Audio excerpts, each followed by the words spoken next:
sampurasun pamirsa sadayana. Alhamdulillah orang tiasa katepang deui dina acara dongeng Sunda si Buntung Jawa Tutugan. Biasana sukanar anu didongengkeun langsung ku Mang Odai tanapi Abah Okib atau sepados penyangkong tingkana waktos mangga urang teraskeun si Buntung Jawa Tutugan. Oge tong hilap subscribe-na, like sareng komen. Mangga atuh urang kawitan prung baraya.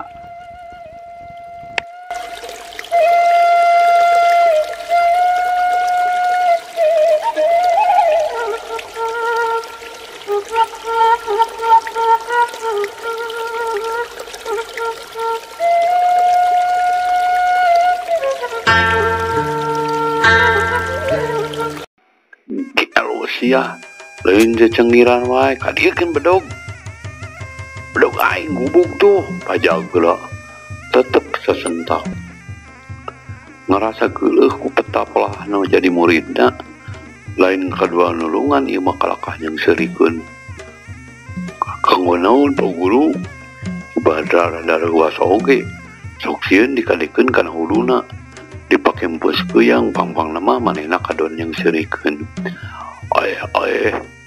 Si Adi urang karepuk sia bulu cek Pajagera nyentak deui bari teu antapal serat barogi pada teh dipautina sareng kana atuh geus kitu mah pelanjang wae si Badra nyokot bedog Pajagera anu tadi macang ka sisi kebun awi.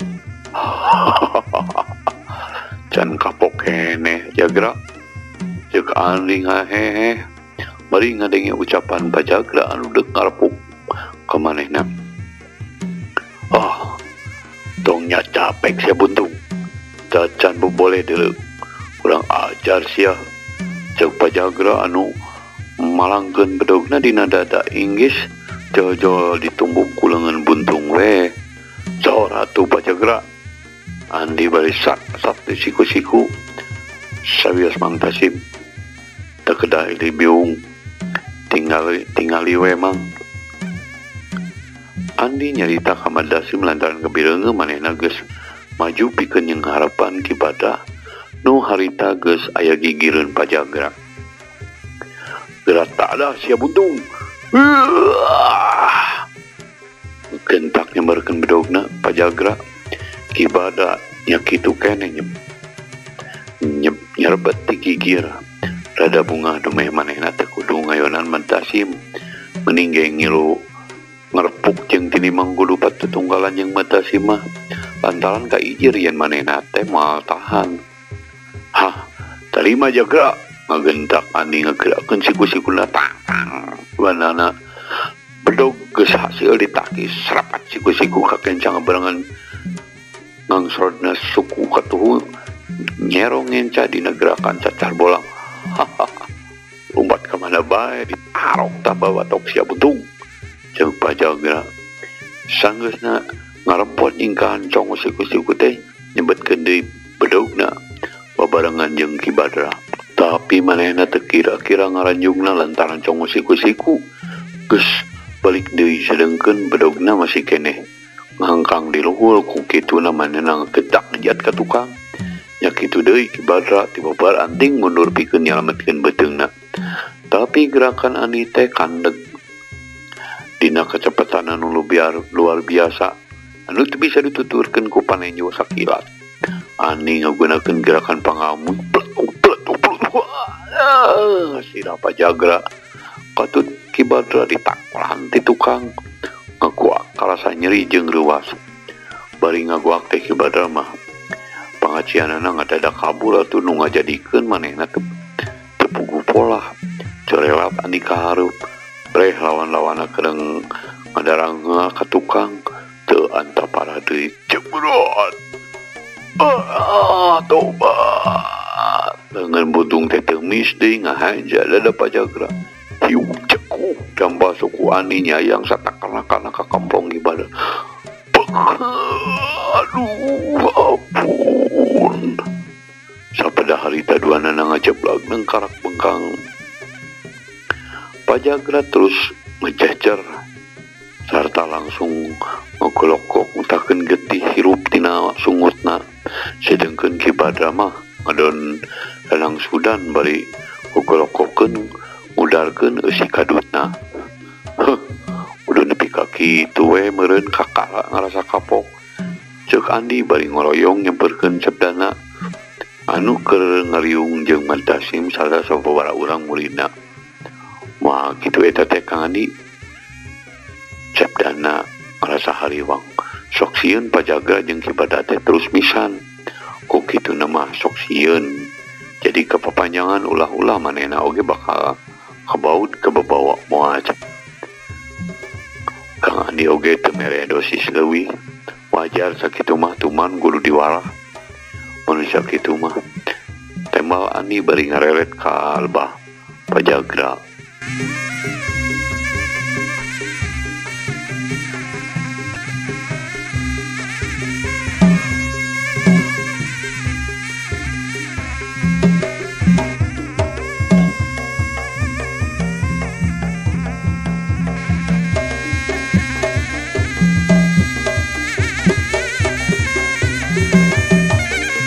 Memang teu salah saritaan Andi teh. Harita keneh Pajagra ngulisi nyah beunta terus kigisik-sik siga nu hudang sare. Jurung gunung Pajaga teh nangtung terus lempang rumanggieung indit ninggalkeun pakalangan. Atuh ningali kitu mampat Ki Badra oge ngagendak hudang sarta terus nuturkeun guru jeung murid teu lempang bari rada sasolontodan. Dua-duana telemek teu nyarek lempang bari tungkul geus puguh Pajagra mah lain deui ngaharukna ngalaman apes kabina-bina nepi ka ngalaman eleh mutrak diagrageun ku budak satepak. Bari lempang teh teu waleh ngagremet hayang mulangkeun ka nyeri ka Andi anu geus nyata-nyata ngajadikeun dirina pacundang ngalawan wiwirang di pakalangan. Geus karuhan Pajaga jeung Ki Badra arindit Andi jeung sabdana pamitan ka Mantasim leos indit ninggalkeun anu keur pating rariung muruk ka jalan pengkolan nu ka Pasir Banteng.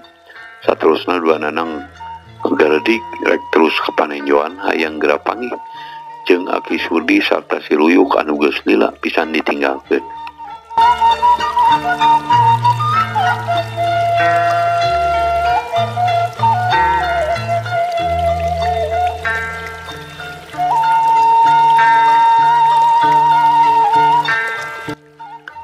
Pamiarsa anu satia manco waktu karna luhaloho kanu keur galungan sanyana mah lain ngaja-aja teuing. Harita teh manehna keur ngagedik mapai jalan gede ret ka belah kencan ningali anu ting sarebet talumpatan murid-murid Mantasim dumeh ngadenge guruna keur padungdung di kebon awi lantaran ngerasa penasaran aya naon ongkoh mah aya nu luis-luis ngolebat ka jero lemur tapi awewe piaraan yang Husein anu melangeun ka imahna. Harita teh keur ngobrol di imah babaturana ngadenge nu ribut-ribut ngagentak manehna balik teu sirikna ti babalanting. Pus wae karna teh ka jero lemur anu imah-imahna can sakumaha gegek. Tumpa tempo neangan herang-herang tadi bet teu tembong kalangkang-kalangkang acan ngadenge anu blag-bliglug di kebon awi heug kumanehna teh disampeurkeun. Anabreh teh anu keur galungan mata leuasna teh manehna mireung aya Andi keur didinya. Ku kituna ganjangna manehna balik deui. Lamun kanyahoan teu beu mana teuing teu dicarek. Lantaran geus rumasa ka kaburan ti lemur ujung halusna teh Andi teu ningalieun lantaran teu mancok ka masaur keur mancok ka Mantasim malah anu saterusna mah manehna ngablesat nulungan Mantasim anu sasatna aya dina bahaya. Saterusna karna ngagedik deui mapai jalan gede maksudna dek ka Gajah Ngambung manggihan anak buahna tigadog keneh ngambah jalan gede ka Bojong Salam teu wani mapai lemur lantaran sieun pasarandog jeung Andi atawa Wijana. Dirinya kebat ka Nagara Tengah ajen jauh dapon salamet kebenaran ari srog katarogong krunyung wahon anu kaleleskeun celak manehna mamilu ukur nepi leles tidinya ngambah jalan gede maksudna mengkol deui ti Lebak Jero ngaliwatan Gunung Kaledong tidinya mah beras bae kaganya ngambung harita sanggeus kaluar ti lembur mata sim teh rek mapai jalan gede anu ka Pasir Banteng orok aya loba kahariwang lantaran pasti ngaliwat ka Paninjauan kuriak pada ngepung lantaran didinya loba baladna andi piraku taya nu apaleun atuh di Batu Gede aya Sukri piraku teu dibetahkeun lamun ningali manehna kukulunuan sorangan pungo oge nu boga dosa masok segala heurin lengkah ku kituna dikukuntit ku rasa risi ditutur-tutur ku kapaur harita teh waktu ku kolosna deuk diajak ka Cipancar nepi ka napungan Gemilar manehna teh kalah kamunggeun sanajan diosol-osol di papatahan oge tetep teu regrog babakuna mah ngarasa era kudu nyogrogkeun diri sanajan bener pihak Gumilar pasti ngahampura antukna manehna diesek-esek ku Pasuta menjadi bapana anu akhirna mah karna teh ditundung ti imah harita oge sanggeus kabireung init bari sesulumputan teh karena kuwijana sarta Widarma oge langsung disusulan malah diteang ke Paninjauan oge lantaran harita oge waktu panggih teh sasat deket di Paninjauan tapi luput lantaran karena mah dina mangpretna teh ngambah ka jalan gede lain deui leuasna sarta haranegna waktu karena gok kagejang ngambung lantaran kasampak teh geus kosong kayak saurang-urang acan anak buahna tidinya terus mudun nambah jalan anu berasna ka Cisaat sesuganan barawi sabaturna aya didinya ubuhan di Cisaat mah aya imana Ardasim bari sakalian deuk nepungan Nyeno nepi ka Cisaat oge tetela suwung dia tuh karena terjadi asup ka jero lembur pelecet teh manehna indit ngama jalan bari tetep sasalingkeran sedengkeun Widarma jeung Pasuta anu harita nyusulan karena ke Paninjauan kadonggok papanggih jeung Andi sarta Sepdana anu harita geus nepi ka Paninjauan atuh derek-dek bae ku Widarma teh didongengkeun yen manehna teh keur neangan karena alias si Jakalara ngadenge carita Widarma kitu lain deui kagetna pikeun Andi mah lantaran petela si Jakalara teh anu ayeuna ku manehna keur diteangan taya lian ti karna ayeuna mah orehel baik kapanggih Rusia saha si Jakalara anu sabenerna harita oge ku Andi teh rek dicarita kedenganan si Jakalara alias si Karna anu geus nyata-nyata ninggalkeun pamajikanna tapi sanggeus dipikir deui yen hal eta teh teu mata kade pang-pangna mah ngaragangan ka Pasuta nya Andi teh teu tulus dak nyaritakeunana ari karena dasar ieu carita kudu panjang kalawan taya hahalang ngarungan manehna kebat init amah jalan anu berasna ka Tanjung Pura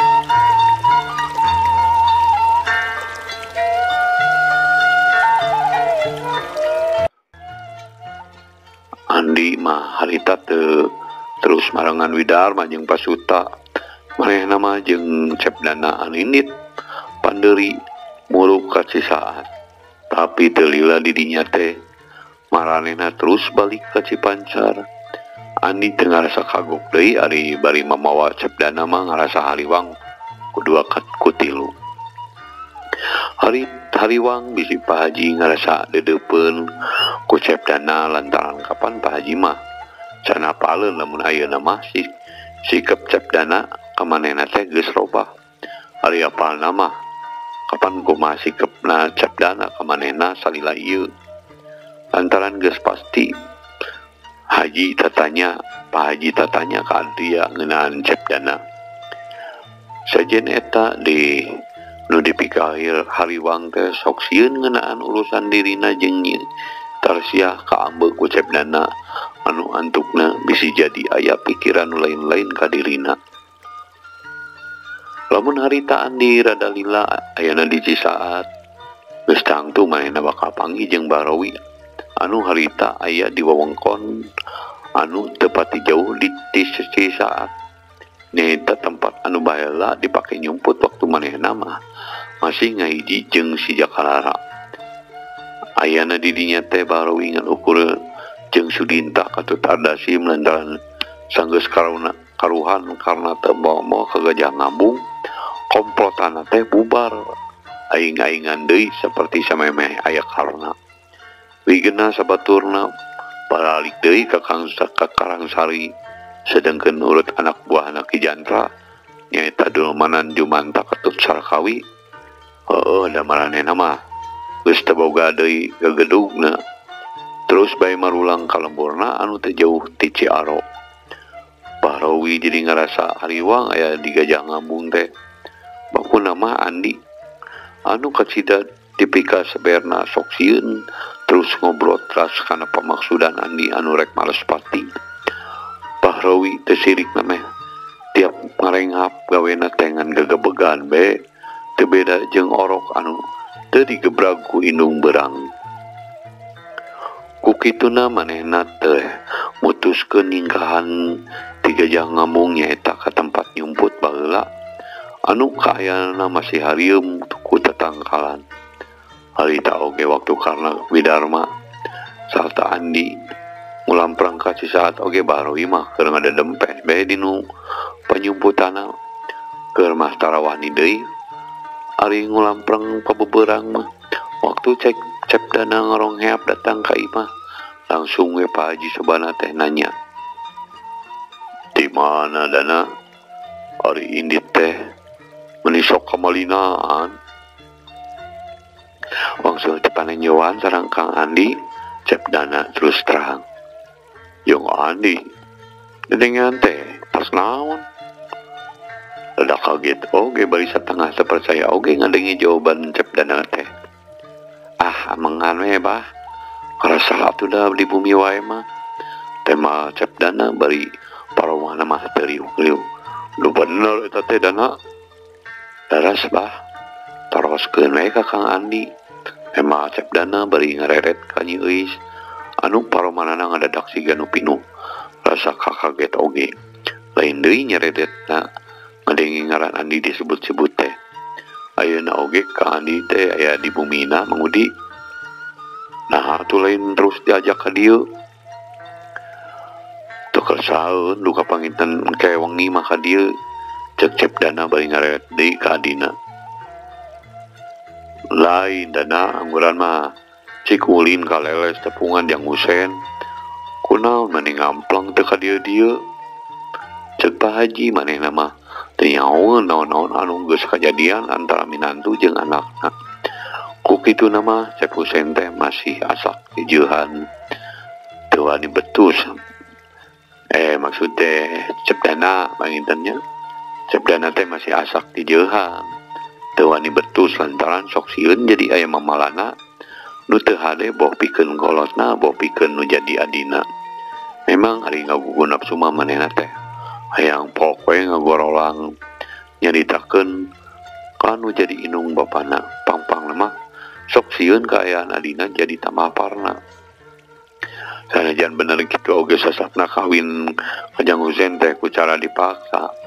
Tapi lamun nepi ka nyahoeun dipang nyelewengkeun mah bisa kumaha lajet hatena keur mandi papaksa keturung dinyeri kuno jadi salaki.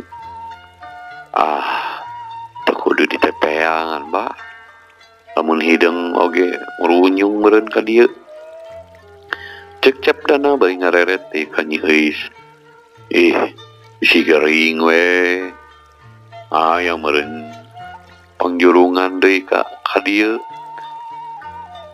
Abah Tetapi tileles ka dia teh cepdana kalah maduan. Hai haridana. Pak Haji kurang sugema dijawab gitu teh. Dalara satu abah. Si Husein masih ganung micen runtah we ka pamajikan teh. Pokna bari pindah diungna kagigireun nyeis. Hari dibawa nyarita teh sok ka mana wae. Dana mah cek Pak Haji bari ngaleos. Hari dina teh nama teu nyalahkeun kana omongan sabdana teh. Lantaran kumanehna oge karasanya yen bener Jang Husein teh teu beda ti anu micen luntah. Teu beja teu carita sumawana ngurunyung nepungan. Atuh Pak Haji Kodir jongjon be teu boga pikiran naon-naon lantaran ngapoe oge cenah anakna teh sok nepungan ka Cipancar. Marukana nyawe puguh langkah ketempo di imahna.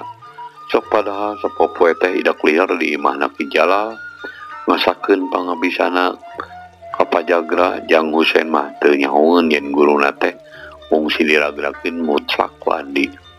Bubuhan pinter ngawadul boh Pajagra boh Ki Badra teu eulem-eulem ngabuihna teh.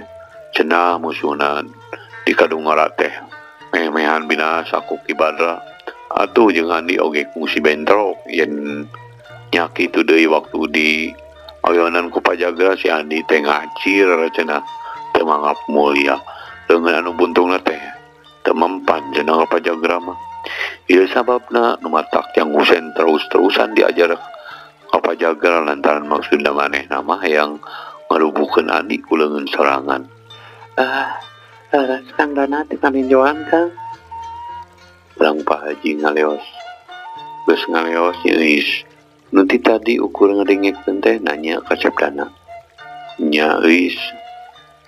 Sabdana ngareret ebreh pasemona pasemon adina teh bangun anu kuku munakar. Sareng saha?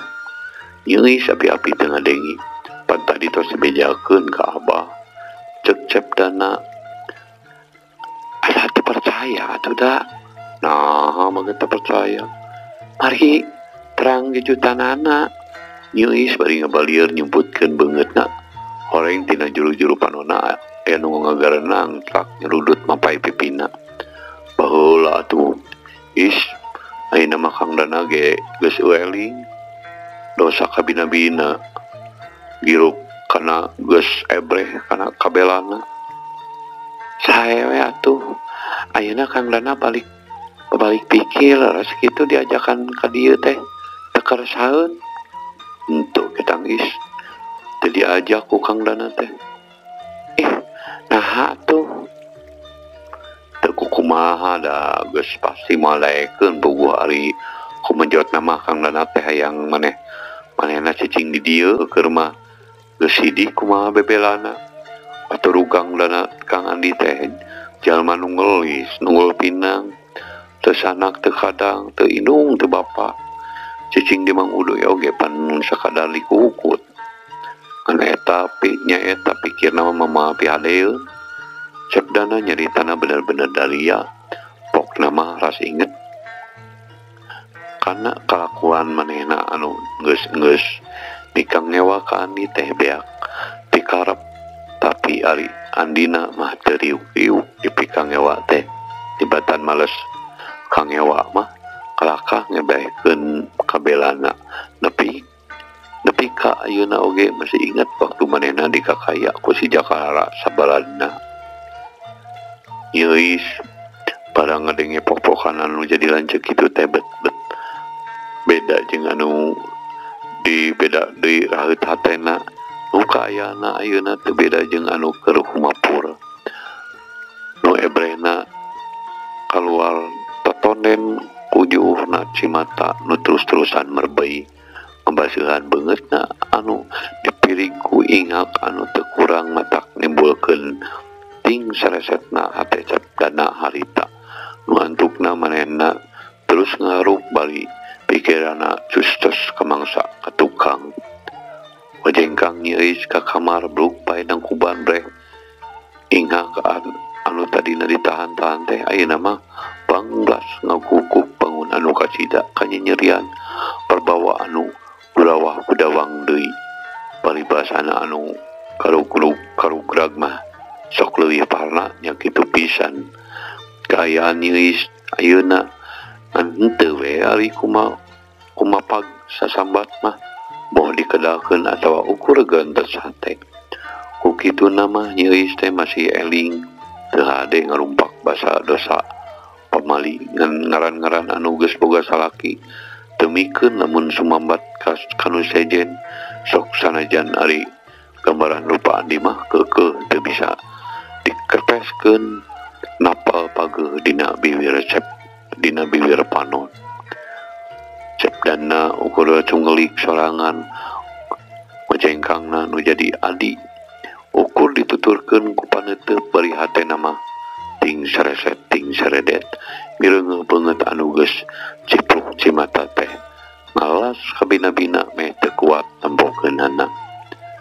waktos na premier kasadayana cagugi ka dieu dongeng sunasi buntung nyebut tutuga enjing urang tepang deui hatur nuhun ka pamiarsa anu satia ngabandungan dongeng Sunda ieu oge tong hilap subrek pamiarsa ngabantos kasumangetan dina naraskeun jejer carita ieu hatur nuhun wassalamualaikum warahmatullahi wabarakatuh.